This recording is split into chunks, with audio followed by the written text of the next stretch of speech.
Fasten your seatbelts for the realest Eagles and Sixers YouTuber!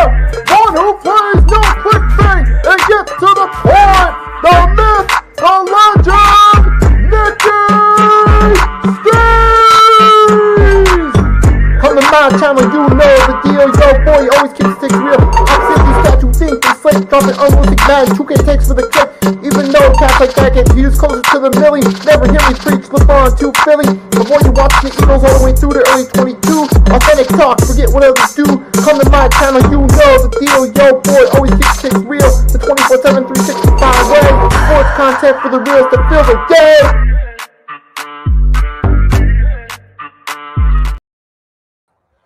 Good morning, everybody. Welcome to the big episode 10 of the 3-Point Blitz with your boy Nicky Stees. Yes, sir, we kicking off this Monday morning outdoors like it's going to become the regular when we get the beautiful weather.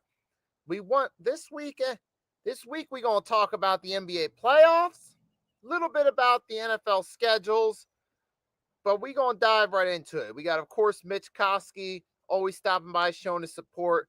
Always listens to the 3-Point Blitz while he's doing his Monday morning work.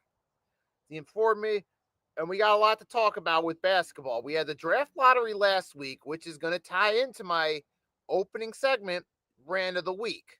Now, if you're wondering, what am I going to rant about? What I'm going to first, let's start off with we know the Dallas Mavericks got the number 1 draft pick. Hey, Arku, another supporter of the 3-point Blitz, stopping by. Hope you're having a great morning as well. And like I was, now what the rant's going to be about.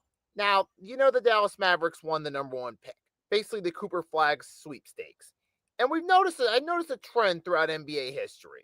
Usually because we know by like the springtime, you kind of have an idea who the number 1 pick's going to be. All you got to do is just wait and see who gets that pick. And usually, more often than not, it plays out favorably for the NBA's bottom line. It does historically. And it did again. Cooper Flag likely going to the Dallas Mavericks because the Mavs have the number 1 pick. Unless they trade it away, which I doubt. But kind of plays out a little perfectly. Mavs lost their superstar Luka. Cooper Flag kind of fits a similar mold of Luka. Light skin, potential future star, possible replacement for him. Try to do a little PR work to help the Mavs out, get them the replacement for having to trade away Luka to the Lakers. But usually that's how it works out. But this is going to be about how the NBA draft lottery always falls historically, up to and including last week, falls perfectly in the hands of a certain team, starting with the very first one, which is the poster child for rigging NBA draft lotteries or suspicions of Patrick Ewing in 1985 to the New York Knicks. It was just too perfect. Knicks had the 3rd worst record in the league. Michael Jordan had a phenomenal rookie year for the Chicago Bulls. You knew he was going to be a big star, make the league a lot of money. In Chicago, the 3rd biggest media market. Now you got New York, the biggest media market. They're in intention to land the number 1 pick. You got Pat Ewing, who you knew was going to be a star. Chicago versus New York rivalry set for years to come, and that's exactly what happened. That played out perfectly. Another example, you look at 92 with Shaq, the Orlando Magic, or the Minnesota Timberwolves. Now, theoretically, it should have been the Timberwolves, but it ended up being the Magic. Works out a little perfectly. Orlando has some ties with Disney, big corporation, huge opportunity to make some money. Perfect fit media market. You needed to do something. The NBA knew if Disney was going to have some stake involved with the Orlando Magic, you had to give the Orlando Magic a superstar. They had been in the league a couple of years up to that point. They were one of the newer franchises, but never had a star. Shaq was that perfect fit. Make sure they get the number 1 pick. And some people will even, you can debate whether this is true or not, that David Robinson to the Spurs was rigged because the Clippers were supposed to seemingly get the number 1 pick, but there was some history between Sterling and Stern, and it's conspiracy theory points that they didn't want to give the Clippers the potential star. Now you can debate that, but that's just more of a suspicious one. That's kind of an iffy, but definitely another suspicious one. You flash forward 1999, the Chicago Bulls. 98 offseason, they lost all their key pieces. They weren't the worst team in the NBA in that lockout shortened season, but they get the number 1 pick to get Elton Brand. At the time, there was the perspective he could be their next future superstar. Kind of rebuild the losing Jordan, Pippen, Coach Phil Jackson, so on and so forth. Seemed like that was the mindset at the time. And then you look, 2008 is a perfect example. Derrick Rose was coming out of Memphis. You knew he was going to be the number 1 pick. Bulls weren't a good team, but they were below average. They weren't the worst team in the NBA. But because Derrick Rose was from the Chicago area, it was the perfect fit. Potential future superstar, huge media market, near his hometown area, help sell tickets to the Chicago Bulls home games. It would be the perfect media fit, and that's how the Bulls got the number 1 pick. And then, like I said, you take examples of teams losing superstars, which has become the more recent trend, trying to give them the number 1 pick to fill that void. You could even argue the Orlando Magic in 2004. Now, it had been years since they lost Shaq, but the Magic were still always in playoff contention even without him. You still had Penny Hardaway, Grant Hill, then eventually T-Mac. Then when that ship fell apart, they had the number one pick in '04, when theoretically it should have gone to the Charlotte Bobcats, being that they were an expansion team. You thought you could have made a case for the Bobcats, but it goes to the Magic. Kind of fill that void for Shaq leaving years earlier that he had never really been filled before. Morning, Blaze. What's up? What's up? Blaze Radio. One of my compadres from the Pick and Roll podcast. Kind of miss being on with you guys, but unfortunately, that's the way it is. But I still listen to you guys, support you. And as I was saying, you could take a look at the Cavs 2011. Perfect example. They first season without LeBron. They get the number one pick. Give them Kyrie Irving to try to fill that void. 2012, the New Orleans, at the time Hornets, now Pelicans. Sorry, Blaze. They just traded away Chris Paul to the Clippers. They get the number one pick to try to give him Anthony Davis, fill that void. Starting to notice a trend. Like I said, most recent one, Cooper Flag. Hell, you even go back, you even look at that now. He's like, so you start to notice a trend here. Anytime a superstar leaves, usually the team that falls off gets the number one pick. Like I said, Bulls, Elton Brand, 99. Try to give them their future star. Well, we all know Krause traded him away. But then the point being is there, and you see even up to Luka. All the signs are pointing that in some way, shape, or form, this draft lottery's rigged one way or another. I could give more examples, but you kind of get the point by now of what I'm trying to say. Even Wembanyama to the Spurs, that was more of a perfect fit one. Because think about it. A lot of European players developed well under Popovich's system. Manu Ginobili, Tony Parker from France. Wemby was a big Parker fan growing up. Spurs were one of the worst teams in the league. Perfect opportunity to put Wemby in San Antonio, a place where European players had thrived before, particularly a French player. You bring in Wemby from France, perfect fit. Pair him with Popovich, try to make the most of it. Seems a little too convenient for me. I would even say 2024 with the Hawks was a bit iffy because, Trae Young's a star. There's some money to be made off his name, but the Hawks don't really have much of a team around him. You try to kind of rig that. You could argue that may have been fixed to try to boost the Hawks a little bit, make them a better team to try to get more return off Trae Young being a star financially. Just saying. I mean, there's many different ways you could speculate that this draft lottery is rigged, but in some ways it has helped the league's pocketbook a little bit. Jordan Ewing created a nice big draw rivalry. New York, Chicago. Derrick Rose for the Chicago Bulls. Great fit for the time he was there. And you could say, it's a lot of ways that sometimes helps. But at the same time, the problem is certain teams, like the Los Angeles Clippers, who rarely had the benefit of getting the number one pick, part of the reason they stayed stuck in that place, incompetent management, one, but another part of the reason is shitty luck with the draft lottery. So it's not just their incompetence, even though that was one of the reasons. You could also look at the way the draft lottery rolled. Another problem, expansion teams were dealt the unfortunate burden of not getting the number one pick. Name me one expansion team since the draft lottery that got the number one pick. I don't think there's even one. Not the Magic, not the T-Wolves, not the original Charlotte Hornets, not the Raptors or the Grizzlies, not the Bobcats, now the new Charlotte Hornets. None of them did. So, and that's one of the cons to this draft lottery and the way it works out. It screws over expansion teams, and sometimes for the teams that aren't in big market city or aren't in good terms with the owner, sometimes they get the short end of the stick time and time again with the draft lottery, and that's part of the reason they stay stuck in the same place. Not the only reason, but it is a contributing factor. Now, granted, in recent years, we have gotten more parity in the league in spite of the draft lottery trend continuing, but throughout the years, that's one of the cons that comes along with the draft lottery. It screws over some teams. I'll leave it at that, man. It's way too obvious. It just seems like it always plays out a little too perfectly every year. And at some point, it's got to go at some point. And you can say it helps prevent tanking, and to some degree it does. But at the same time, you got to remember, getting the number one pick doesn't guarantee that you're going to get a future superstar.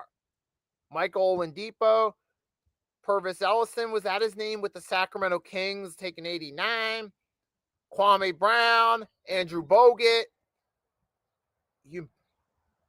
What's his name? Michael Bennett, not Michael Bennett. What was it?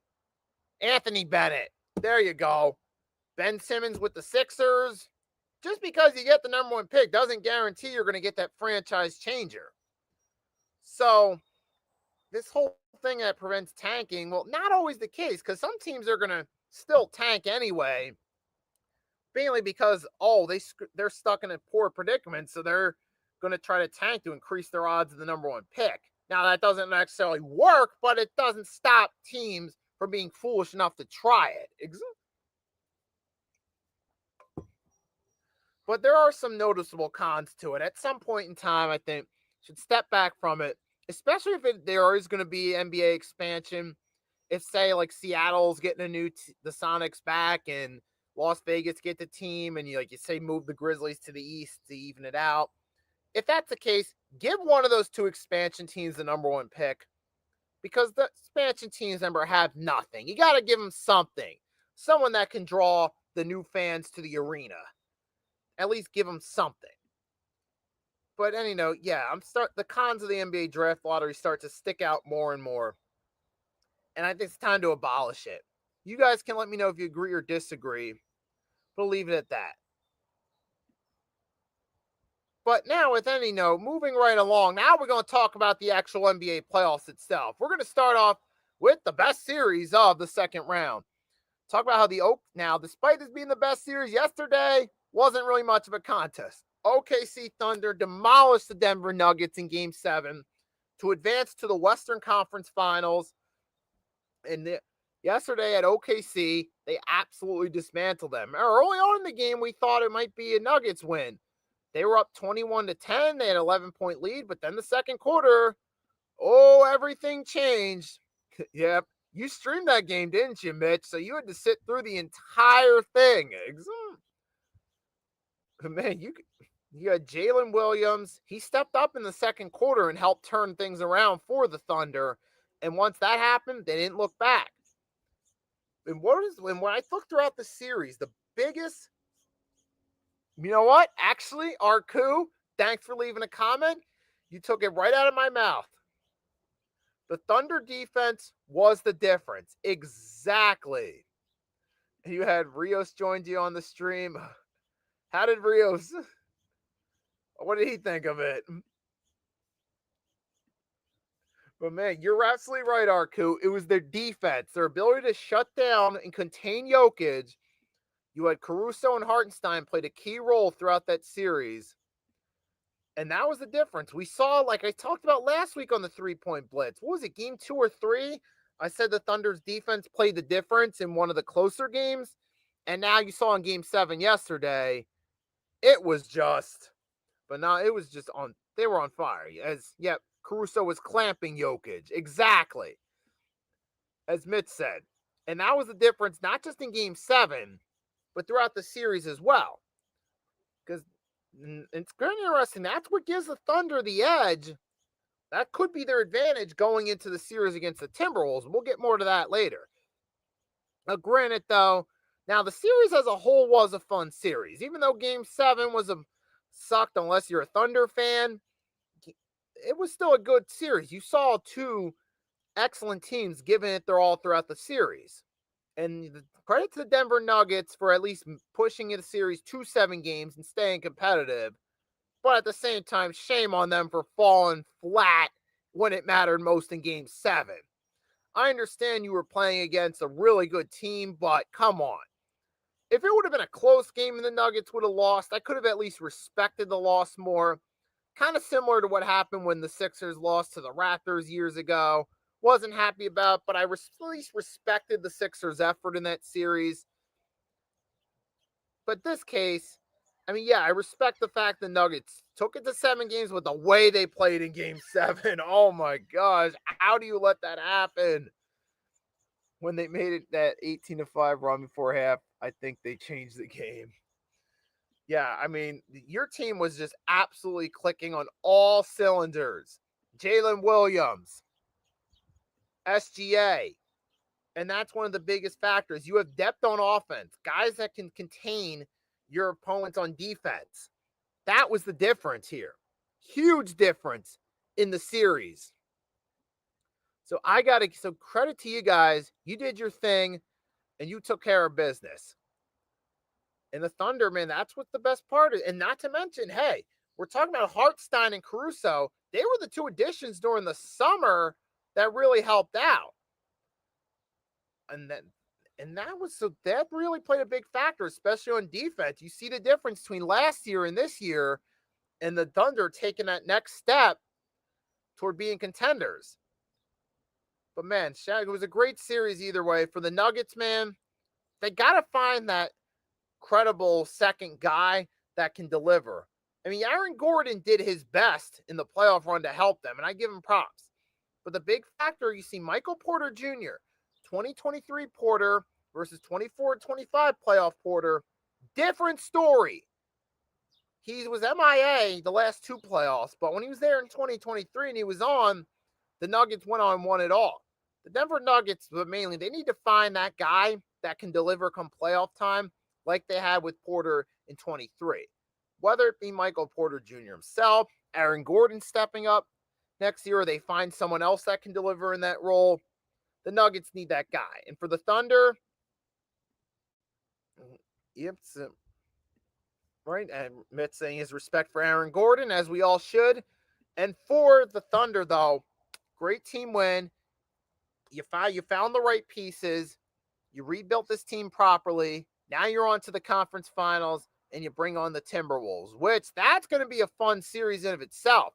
Matter of fact, let's be real. These two conference finals, both the Western and the Eastern Conference Finals, are going to be a great series. I think the Thunder and T-Wolves, you got Ant-Man, Julius Randle, who's stepping up come playoff time, going against that loaded OKC Thunder team.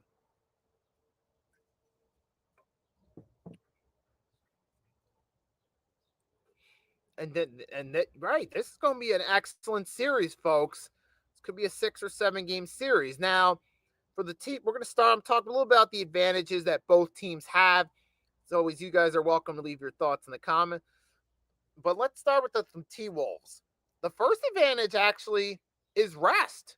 They only had a 5-game series. The Thunder are off a grueling 7-game series and off a short schedule. They got to come back and play the T-Wolves. We see how this sometimes having the easier path to a series can benefit teams.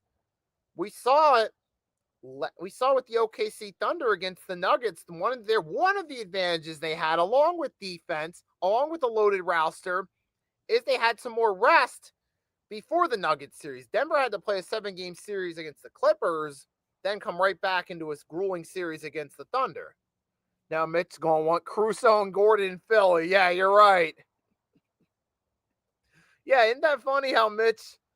Now, to give credit, the difference is Mitch only wants certain people when they're hot, unlike some Sixers fans who want everyone. But yes, I get your point.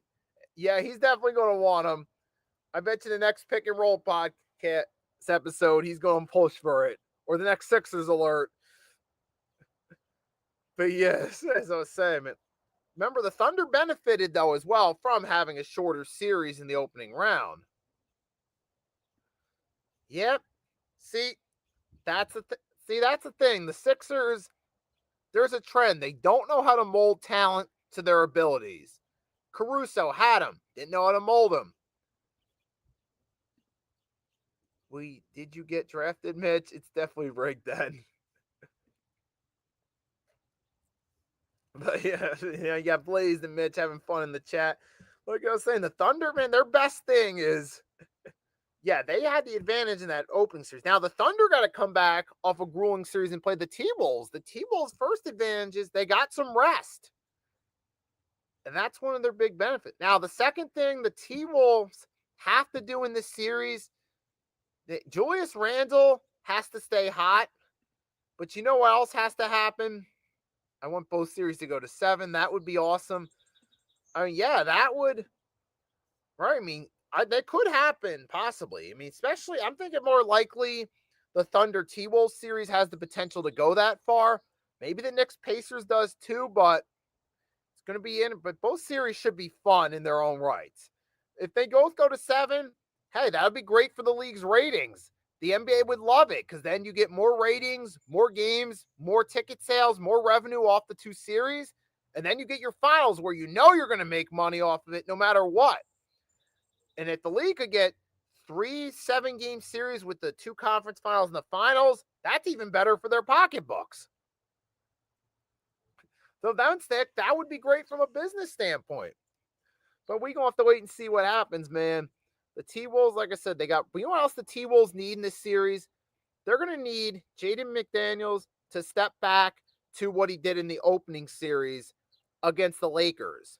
If you could have Julius Randle, Ant-Man, and Jaden Daniels on point, especially going against that Thunder defense. Mitch's also looking forward to Naz Reid, see what he does in the series. Yeah, Naz Reid to the Sixers. Yep.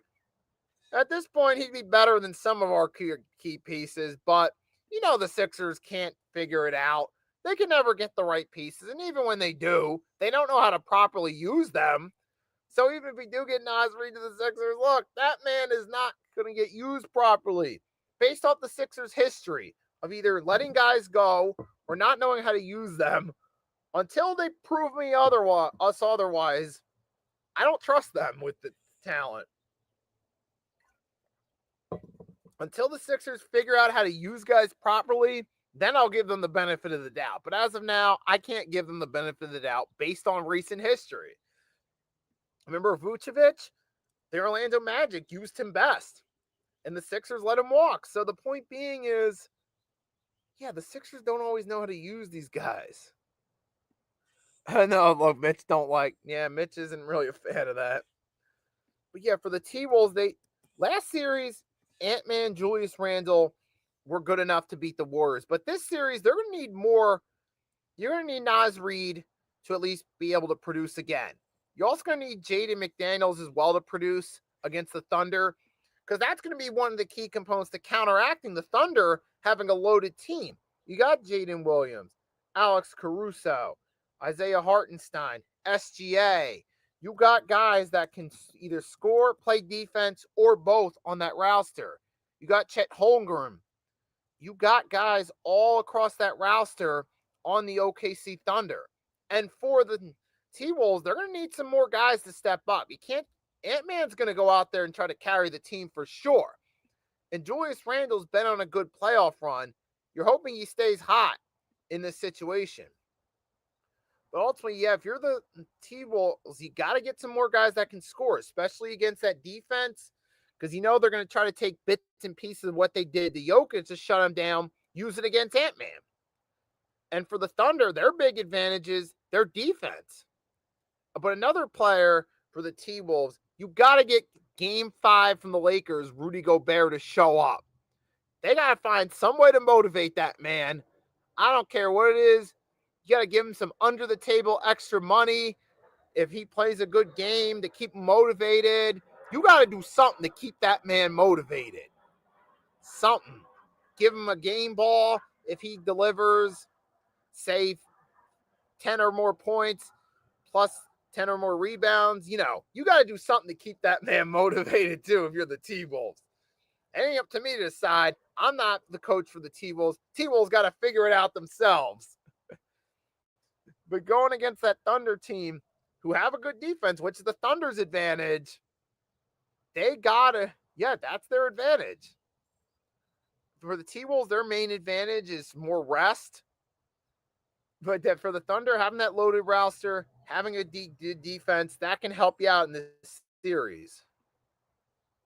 At this point, no matter what the finals are, it should be a fun series. And one young star gets a ring. Ant, Halliburton, Brunson, or SGA. That's right.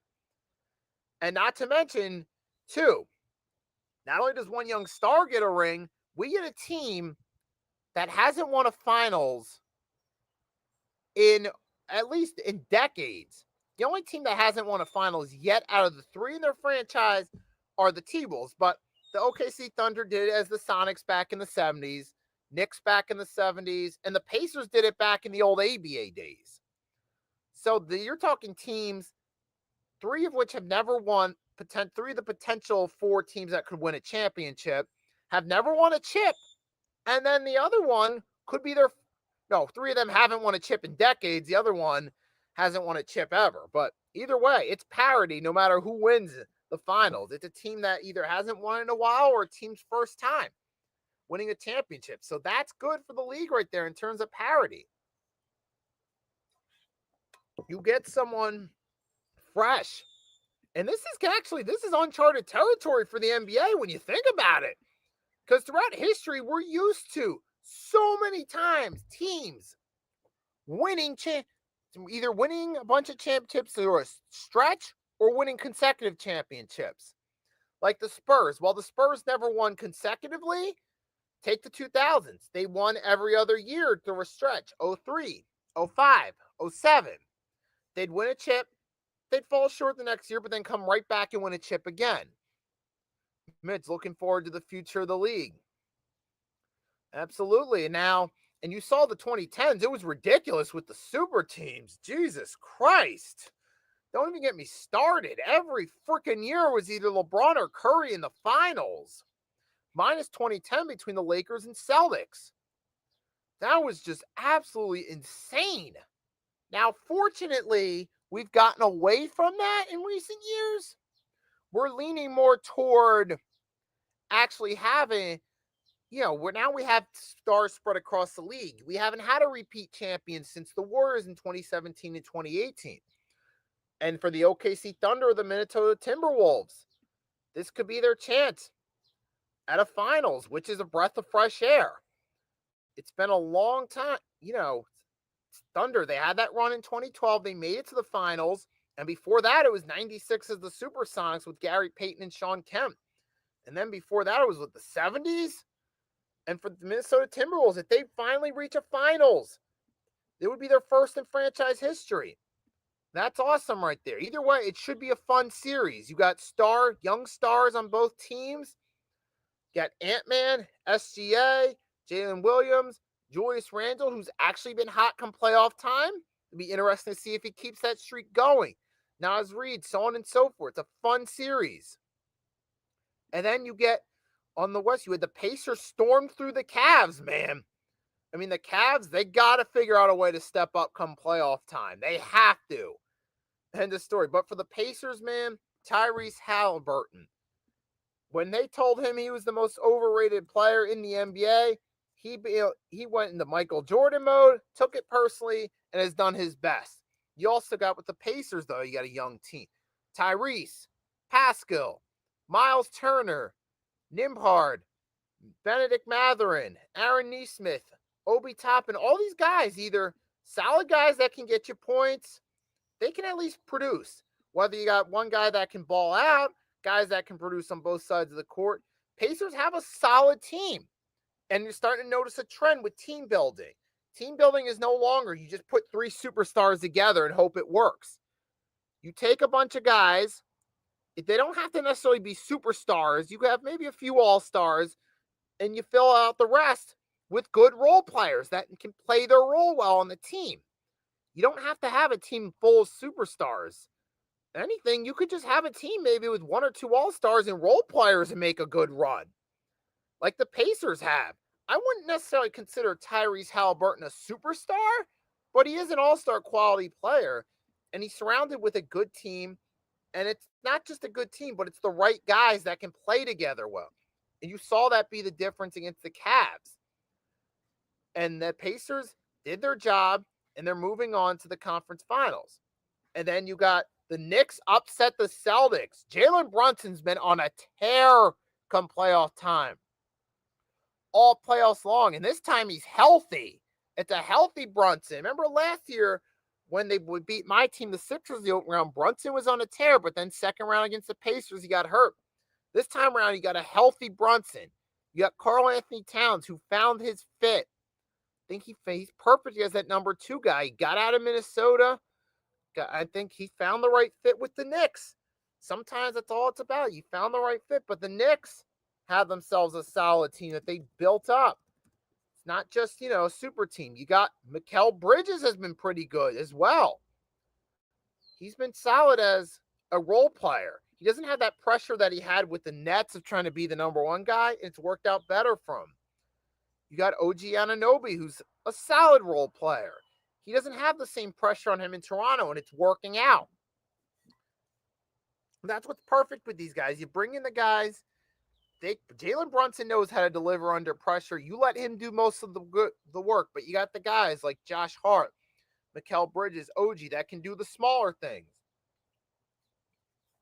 Mitchell Robinson, guys that could either rebound, assist, maybe get you just enough points to help out. They don't need to be out there scoring 20, 30, but they can score you enough points to keep momentum going and to help Brunson a little bit. And they can also do the other things as well. But either way, that's going to be a good series. I'm looking forward to it. And you got Knicks versus Indiana Pacers. And we know not just only is this a rematch from last year's second round, this is also a rivalry game. So we're going to talk a little bit about this one right here. Talk a little bit about the history between the Knicks and the Pacers. This goes back to the 90s, Ewing versus Reggie Miller. We all remember the infamous Reggie Miller choking Tony did to Spike Lee. But we also got to remember the Knicks still won that series in 94 and clinched the finals berth. As a matter of fact, both times the Knicks clinched the finals, 94 and 99 with Ewing, they beat the Pacers on the road to the finals both times. So, I mean, you had some moments. Reggie Miller had his buzzer beaters, his game winners, but usually the Knicks would end up winning the series. The one time the Pacers did beat the Knicks was in 2000, where the Pacers ended up making it to the finals against the Lakers. But, hey, you know what? But either way, though, it was still, an awesome rivalry. And that was kind of the end of the Knicks as being contenders during the Ewing era. The Pacers put an end to that because after that 2000 run for the Knicks, that's when they started to fall off and they were no longer contenders. They would still have the occasional playoff run where they make it to the playoffs, but it's not until now with Jalen Brunson that the Knicks finally got back in contention. The Pacers were still in contention in the early 2000s with Reggie, Ron Artest, Jermaine O'Neal and company. And then when Reggie Miller retired, that kind of fell apart. And then, Pacers kind of fell off for a bit. They came back into contention in the 2010s, but couldn't get over the hump. And now here we are in the 2020s, but it's Knicks and Pacers, rivalry renewed. There's going to be interest, especially amongst longtime NBA fans or NBA historians. Just the names, the New York Knicks and Indiana Pacers, it works. Just, for nostalgia reasons or just hearing those two teams in the same sentence automatically generates interest among historians. But now, not just that, but you got two good teams in the present, too. Like we said, you got two teams with depth. You got Halliburton over on the Pacers side, leaning away, Brunson on the side for the Knicks, and you got two young players at that, which means this could be a rivalry. This could be a renewal of a rivalry. They already played each other in the playoffs last year. Now they're in the conference finals this year. Like I said, there were two teams' respective superstars. Hey, what's up? What is up, Chad? Thanks for stopping by.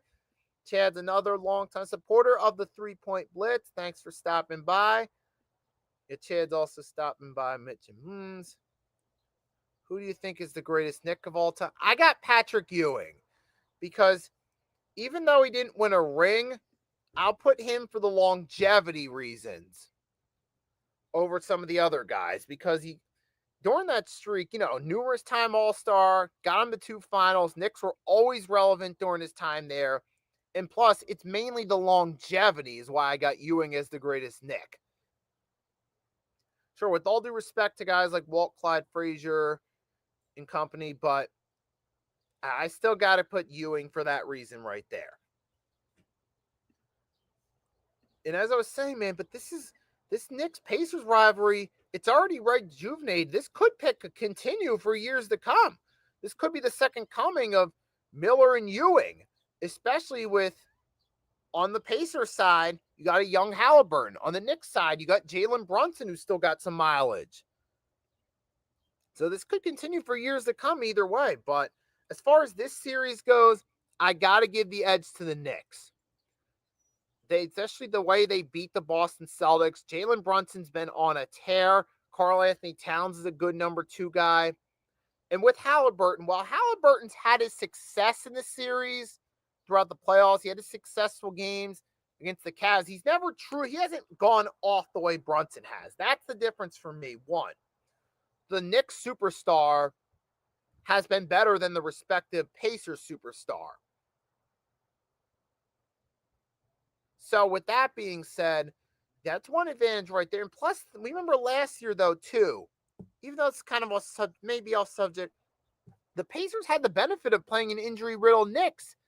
The Knicks are healthy this season. I feel like the Knicks are the better all-around team between the two of them. I feel like it showed throughout the regular season. But now, come playoff time, now that both teams are healthy for the most part going into the series, I got to give the edge to the Knicks. I think this could still be a good series. I could see this maybe going 6 games, but I still see the Knicks winning out this series. Brunson's been on a tear. Cat's been a good number 2 guy. Not to mention the Knicks still have other options as well. You got Mikal Bridges he could still have you a solid game or 2. OG Anunoby could step up maybe. You got Josh Hart could still step up and play his role. The Knicks got guys on their roster that can do something, that can make some noise outside of Brunson and give them just that little bit of edge in the series. I mean, the Pacers got their guys too, but with Halliburton being the superstar, yes, they've made it to the conference finals, but he hasn't gone off the way Brunson has. That's the difference maker for me right there. Jalen Brunson in the series. Now, I feel like Halliburton, while he's played good through the playoffs thus far, he's going to have to step up to that next level to beat the New York Knicks. And I don't know if that's going to happen or not. Time will tell if that's going to be the case or not. But either way, I think it's a good series. I feel like the Knicks are going to win this and go to the finals for the first time since '99.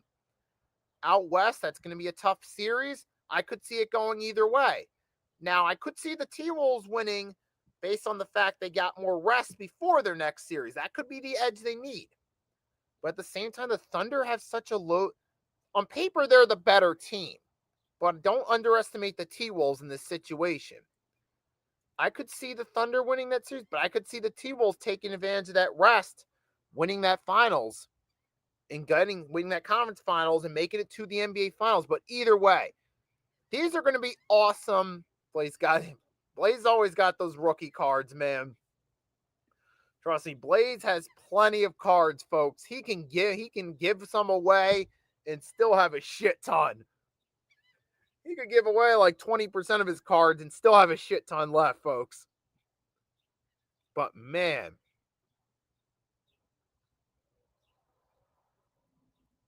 like I said, this is going to be a fun conference finals, folks. The best thing about today's NBA is the parity. The young players stepping up. Well, you have stars across the league, and that's better for the league long term. And I love it. I love it. So, man, we're going to have to wait and see. But before I go, I do want to real quickly just give my brief thoughts on the NFL schedule. Now, with the NFL schedule, I did see some of the primetime matchups on the schedule. Said Eagles get a lot of primetime games. Makes sense. They're defending Super Bowl champs. You got Miami, Buffalo, I believe, Thursday night, week 3. That's a good one. You have some Chargers and Raiders. I'm not too sure about that. Christmas Day, there's some interesting games as well. You got, what was it again? I'm trying to remember. You had, who was it again? I think you had the Lions and you had the Lions in Minnesota. That should be interesting. Cowboys, Commanders. We'll see where that's at. Broncos and Chiefs. That should be interesting with the Broncos going into it. But there's some interesting primetime games on this one. And you also had Eagles, Kansas City. Here's the interesting thing. Between the regular season and the Super Bowl, this is the 5th straight season Eagles and KC have played each other in one way or the other. And it's interesting because they're teams from the opposite conference. This is probably the first time in NFL history that's happened. So that's going to be interesting right there. You have Buffalo and Baltimore, Sunday night, week 1. That's a good way to start. You've had that Josh Allen, Lamar Jackson rivalry building up. So there are some games that could be interesting, but we still got to wait and see. But those are just kind of my brief thoughts on the NFL schedule. I'll discuss it more as we get closer to the season. But mainly for this one, this is mostly an NBA related. It's going to be mostly NBA related for the next couple months with the 3-point blitz. Especially as you get to the through the conference finals, to the finals, to the NBA draft, to free agency. Then when you kind of get past that to August, we'll start to switch more to NFL related subjects, man. It's Chad Blaze. I wish our Steelers would just say Mason Rudolph is the starting quarterback and Rodgers on the bench. Yeah, I'm telling you, man. But you guys got a whole fiasco with those quarterbacks, man. I mean, I kind of feel bad for Steelers fans going into this season because this might be the season where the streak ends. Eagles are hiring former Jets GM Joe Douglas, bringing him back to Philly to rejoin Howie's front office, where he previously worked 2016 to 2019. All right, we'll see how that one works. But man, I think we mostly covered what we wanted to. If you guys want to leave a few more comments in the chat, spew off, now's the time to do so before we go off. Man, it is a beautiful day here at the Jersey Shore. It is the last Monday before Memorial Day, which means it's the last time the locals will have the Jersey Shore to themselves before the Shoobies return. So, man, with that being said, all I'm going to say is, guys, I appreciate you guys stepping in, joining the chat. Mitch, Blaze, Arku, Chad, you guys were awesome in the chat today. I appreciate it. Blaze and Mitch, entertaining back and forth in the chat. Thank you guys for your support. Miss rocking with you guys on the Pick and Roll podcast. Hopefully one day down the line, I'll be able to rejoin you guys and I can rock with you again. But either way, man, thanks for joining. You made this episode 10 fun. That's right, folks. We are officially 10 episodes into the 3-point blitz. So thanks to everyone who supported me. Got Mitch, thank you. Yep, great show indeed. You guys also played a role in it. So that's why I'm thanking you guys. You played a role in making this episode 10 special. I'll DM you when I find something I want you to clip from this, and we'll go from there. So Mitch will definitely be clipping. He'll definitely clip something from this episode, put it on YouTube, put it on IG. There's the link. And right now, before I go and drop the link to my channel, I'm sure most of you guys already subscribed to my channel, but for anyone who hasn't, there's the link to it. Also, I do have now my IG page that's officially dedicated to my YouTube channel. I'm going to drop the link to that as well. If you haven't followed me there yet, here you go. Mitch is saying probably the Patrick Ewing part. Yep. I was thinking along similar lines as well, but I'll definitely let you know. So there's my Nicky Steve's YouTube, Instagram. You can follow me there. Mitch will, when he does clip the clip, he'll clip it. He'll tag me in it. You guys can check it on my IG there to follow me. So with that being said, guys, thanks for a great episode 10. It was awesome. Looking forward to episode 11. I'll definitely still be doing some YouTube shorts. May do an improv live stream at some point this week, but we're going to have to wait and see. That being said, thanks a lot, guys. Have a great rest of your Monday. Enjoy the time to yourselves if you're at the Jersey Shore before the summer people come in and crowd the place. And have a great rest of your day, folks. Your boy, Nicky Stees, signing off till next time. Peace.